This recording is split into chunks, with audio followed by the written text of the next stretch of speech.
The Newsday continues here on One News Now. I'm Sean Yao. The Commission on Higher Education welcomes the plan by incoming DepEd Chief Sara Duterte to review the K-12 program. CHED Chairman Popoy De Vera told Agenda that the readiness of senior high school students to start college varies per school. He explained that some schools do not have the capacity to provide students with the specializations needed for their preferred college courses. Some students who want to go into engineering, for example, the high school where they are in doesn't provide a specialization for that among the options. So when they go to university, they are not adequately prepared. However, De Vera clarified that the K-12 program is important in staying globally competitive. At least now, our graduates now have the required number of years of schooling for their degrees to be accepted when they go and work in other countries. And the COMELEC has rejected Duterte Youth's appeal against P3PWD's move to change its party list nominees. The poll body said that they had already allowed the substitution of Duterte Youth nominees back in 2019. The COMELEC also said that the rules allow additional substitutions after the polls if and when the list of nominees has already been exhausted. Duterte Youth Chairman Ronald Cardema has been claiming that the approved substitution of Rowena Guanzon violates the law as it was done months after the deadline. One News Now will be back with more stories after this quick break. Keep it here.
You're still watching One News Now. I'm Sean Yao. Free rides at the MRT3 will be ending on June 30, whereby commuters will once again have to shell out more for their daily train commutes. We have Gerard de la Peña joining us live from Guadalupe for more details. Hi Gerard, good afternoon. I'm sure a lot of commuters are hoping for an extension to the MRT3 free rides program. Did the management say that this is possible in any way?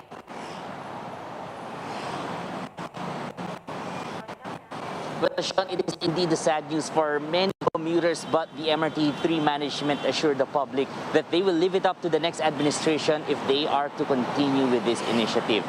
Unlike the service contracting program of the LTFRB for buses and jeepneys, which has an allocated budget of 7 billion pesos, the free rides at the MRT3 only translate to foregone revenues from ticket sales. Losses are estimated to reach 450 million pesos by end June, or around 6 million pesos a day since the program started. MRT3 OIC and Director for Operations Michael Capati said that they can ask the Congress for additional budget for maintenance and other expenditures by the fourth quarter of this year if their funds would not suffice. They also assured the public that the maintenance of the rail line will not suffer despite the provision of free rides. MRT3 passengers will now have to include travel expenses once again, especially those traveling the entire stretch of the MRT3 route. Commuters said that the free rides are a big help for them as they save about 56 pesos daily in fares.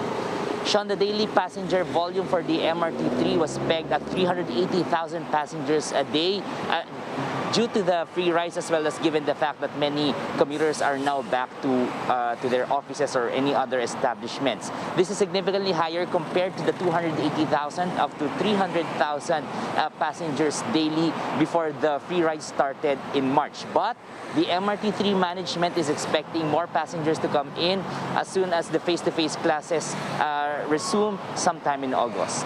Sean. All right, thank you so much for all those updates. Gerard de la Peña reporting to us live from Guadalupe.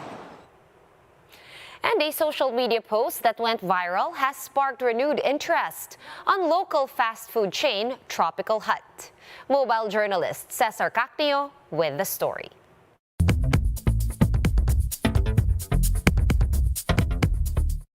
It was a tweet that launched 1,000 orders when stock analyst JP Tanyag shared online his dining experience at a Tropical Hut branch in Escolta. He was by his lonesome. But after his tweet gained ground and nostalgia kicked in, there's barely a dead hour now in several Tropical Hut branches. Siyempre, gusto rin nilang ma-experience kung ano talaga yung meron sa Tropical Hut. First time nila makakain dito. Ever since Tanyag's viral tweet, the decades-old fast food chain, which has seen better days, has found a new lease on life. It can even keep up with orders, online and in-store. The brand even had to hire additional staff. Nagulat na lang kami na trendy. Naramdaman namin kasi ayan na, nagkakaroon na ng maraming deliveries. Tapos nagpupunta na yung mga customers. Some customers though stuck around throughout the years. After ng exercise, talagang kaming barkada kakain sa Tropical. But there are still skeptics saying this may be just a marketing play. Brand architect Amor Maclang begs to differ. One was the organic one, wherein nagsimula with the post, that organic post. Nung sumakay na si Tropical Hut, then from organic, it became hybrid. Social media and the internet is more of an efficient distribution channel for communications. Some entrepreneurs also share how social media is their main marketing tool. Pino-post ko, tapos sinishare ko sa mga kaibigan, pati yung mga menu. Halos lahat ng customer namin, nakikita yung post namin sa social media. Maclang says customers should still be aware of some advertisements online. Pare-pareho yung sinasabi on social media. Kahit na may mga konting variations lang dun sa mga pananalita, usually it's triggered artificially. But with this second wind, it remains to be seen if Tropical Hut can sustain the craze that nostalgia built. Mobile journalist Cesar Cacnio, We Are One News. Let's now take a quick look at today's other top stories. Former Agriculture Secretary Manny Piñol will be serving as Food Security Advisor to incoming National Security Advisor Clarita Carlos. Piñol says he has submitted recommendations on how to address the country's impending food crisis. And former Philippine Airlines President Jaime Bautista has been nominated as Transportation Secretary under the incoming Marcos administration. Incoming Executive Secretary Vic Rodriguez said Bautista has already accepted the post. And several groups will be staging a protest over at the Liwasang Bonifacio in Manila in time for President-elect Bongbong Marcos's inauguration on June 30.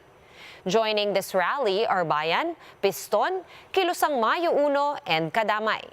The group said they want the government to immediately address soaring oil prices and rising food costs. For more updates, visit News 5, The Philippine Star, and Business World online.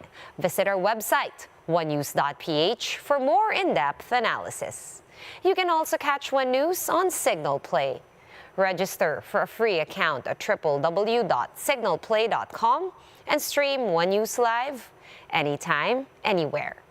Masks on, wash hands, and stay safe, Philippines. I am Sean Yao. We are One News.